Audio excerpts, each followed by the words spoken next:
पिछले हमने कुछ समय से मीडिया मैं नहीं कहा था कि क्या फैसला हो रहा है, क्या सुना जा रहा है, क्योंकि इसको हमारे जो लोग हैं बड़े भोले भाले लोग हैं, लेकिन जो ये कंपनी है, जो अधिकारी है और जो नेता है बहुत चालाक है, बहुत सतर्क है। यहाँ पर मैं दिल्ली जाने से पहले प्रेस वार्ता करता था, वापस आने के बाद भी करता था कि क्या हुआ, कैसे सुनवाई रही। तो लोग तो भोले भाले, उनको और बहला फुसला जाता था कि अरे नाथूराम से क्या होना है, नाथूराम ने कर लिया काम, ये तो कर देगा, इससे हो जाएगा, फलाना ढिमकाना। यहाँ कुछ मंत्री जी ने कर पाए, यहाँ बलदेव तोमर जी ने कर पाए, तो नाथूराम क्या कर लेगा। बोले इस तरह की बहुत सारी चीजें हमें देखने सुनने को मिलती थी लोगों के बीच में। इसलिए बीच में हमने प्रेस वार्ता की नहीं कुछ समय, उसके लिए आप सबसे क्षमा प्रार्थी हूँ, खेद चाहता हूँ।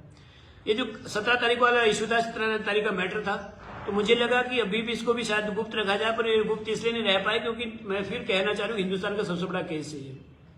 लोग कहने उसे कहने से क्या फर्क पड़ता है।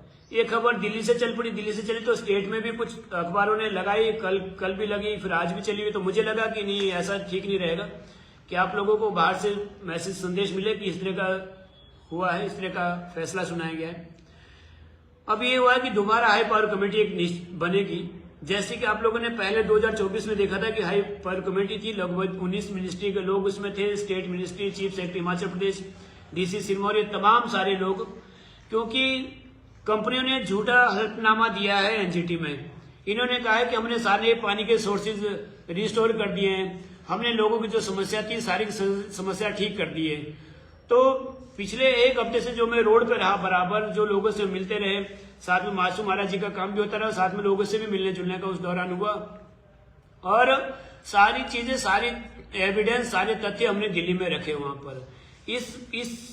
अभी जो इस 17 को सुनवाई हुई, लगभग 7 से 8 पेन ड्राइव इस बार हमने वहां दी है, और लगभग 250 से अधिक पेज जो हमने वहां पर जमा किए कि काम नहीं हुआ है और किस तरह का काम नहीं हुआ है।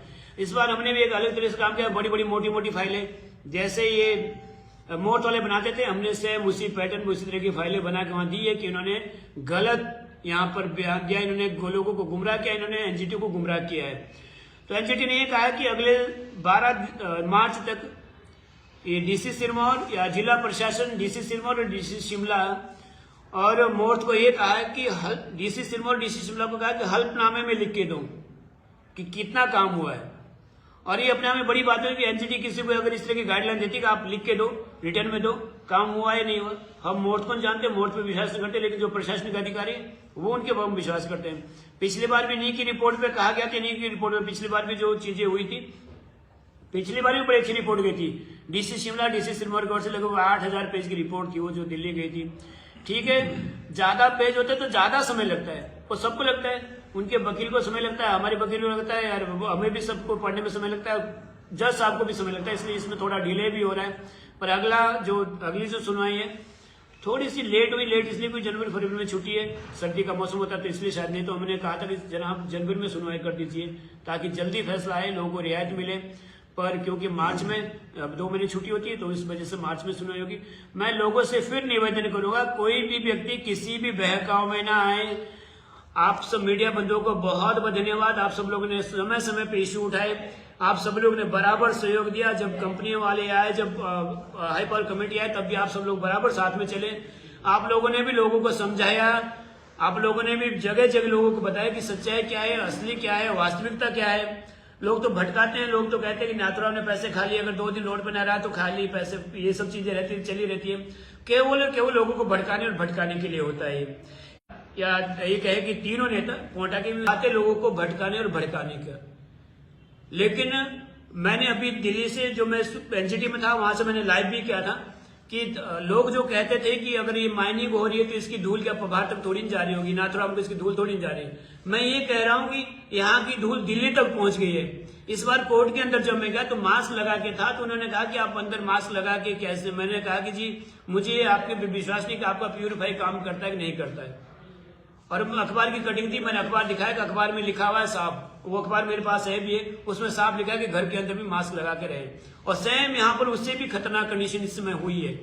जिस तरह से कफोड़ा कोटी जो रोड बना हुआ है, जिस तरह से उसमें धूल, जिसमें से स्टोन से जो रेणुका रोड है उसकी धूल, जितनी माइनिंग और जितने खनन हो रहा है, दिल्ली से भी ज्यादा बुरे हालत यहाँ जो प्रदूषण को हो रहा है। कल परसों आप मीडिया के माध्यम से खबर भी आई थी कि जो गुड़ बनाने वाले जो ये प्लांट है वहां पर भी प्लास्टिक यूज हो रहा है, वो कचरा यूज हो रहा है, जिसको चंडीगढ़ और बद्दी में वो करना चाहिए था इनको, बाकी जगह उसको ले जा सकते हैं। कितने हालत खराब है। मैं ये कह रहा हूं कि अधिकारी कितने निम्न स्तर के यहाँ पर हो गए। नेता तो निम्न है ही है, नेता तो सिरमौर में निकम्मे नेता इसने हिंदुस्तान में कहीं है नहीं जितने सिरमौर में निकम्मे नेता, लेकिन अधिकारी इनसे 2 कदम आगे निकम्मेपन पे आ गए। मैंने दिल्ली में कहा था और आज फिर कह रहा हूं कि निपटा जाएगा, सबसे बारी बारी निपटा जाएगा। अभी मैं मोर्च में फंसा हूं, सबसे बड़े मिनिस्टर, सबसे बड़ी मिनिस्ट्री से फंसा हूं, गडकरी से के साथ उलझा हुआ हूं। अभी यहां से निकलने के बाद इन अधिकारियों को, नेताओं को बख्शा नहीं जाएगा, छोड़ा नहीं जाएगा। आप लोगों ने जितना करना था आप लोग कर चुके, आप लोगों ने जो करना था कर लिया। यहाँ पर लोग कितने बीमार है, कितने दमे के बीमार लोग हमारे यहाँ पर है, कितने बच्चे अपंग पैदा हो रहे, कल्पना नहीं कर सकते। वो केवल जैसे गर्भवती महिला होती है, जगह जगह जिलाटीन धमाके जो हो रहे हैं उससे धरती कांपती है और बच्चे जो